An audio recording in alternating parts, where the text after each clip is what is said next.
Today I wanted to talk about why is our practice fluoride free.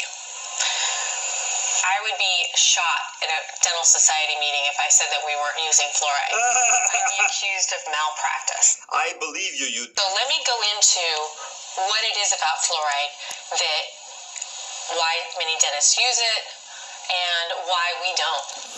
So fluoride, the benefits with enamel were done based on research that was done in the 1920s, where they found that if fluoride incorporates into the dental enamel, it makes it stronger.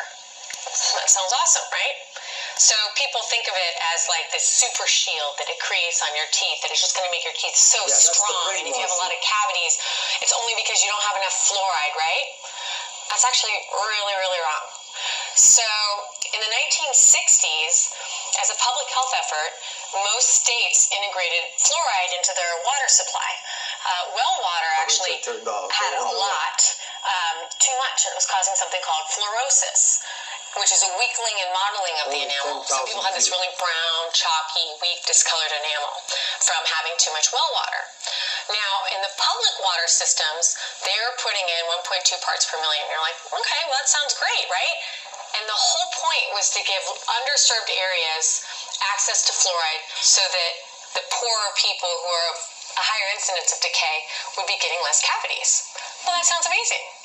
Except the way fluoride's extracted is it's actually from fluorine, which is in soil fertilizers. It's actually a pretty toxic element.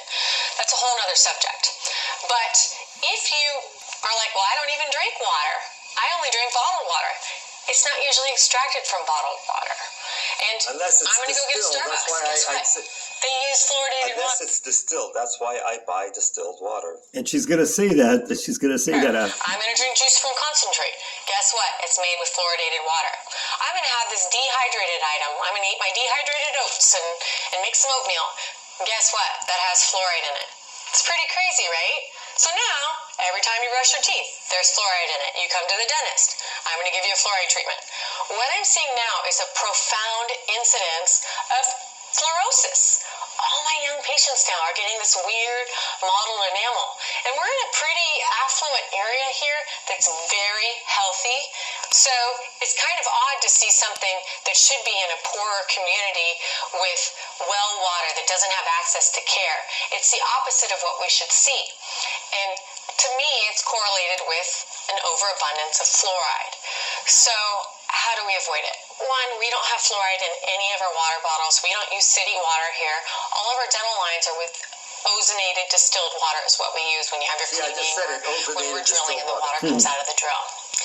Now, one other reason I'm passionate about this. One other reason why I use distilled water is because even though there's not a lot of minerals in bottled water, the regular one, sometimes they say it's taken even from, it's just a bit filtered. I get headaches when I have more than 2 glasses a day. So because anything toxic, I feel it, whether it's from food, water, the environment, injections on my body. So that's why I say the world is a very corrupt, sneaky, evil place. And the fact that on the news, they just announced that Montreal is going to have more fluoride in it, I think that's what I understood, is showing you how evil and more evil the city of Montreal is getting. Not only for me, but for everyone. Well, for me, it's a particular liking for evil, to apply evil on me, not for me doing evil. I just hope the karma responds to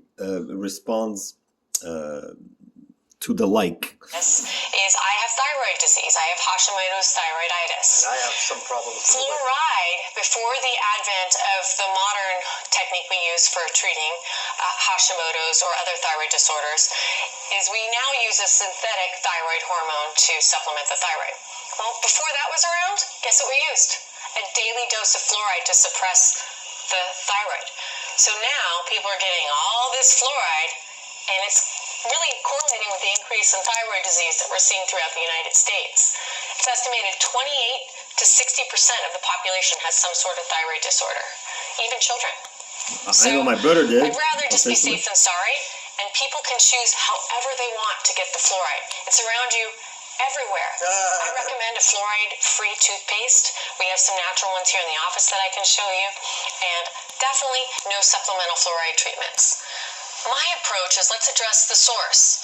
Now, The Western diet is very starchy and sugary, and what that leads to is highly acidic saliva, and what that causes is decay. So if you're a patient in this office and you have a ton of decay, you're like, I've always had bad teeth, my mama has soft teeth, or it's really just because I had soda 4 years ago and I gave up soda. It's actually from our diet. And so if you're willing to have the conversation, or if you want to explore why you're getting so much decay, that's something I'm more than happy to help you with. But I'm not going to mask it by giving you high doses of fluoride, which can have other harmful side effects.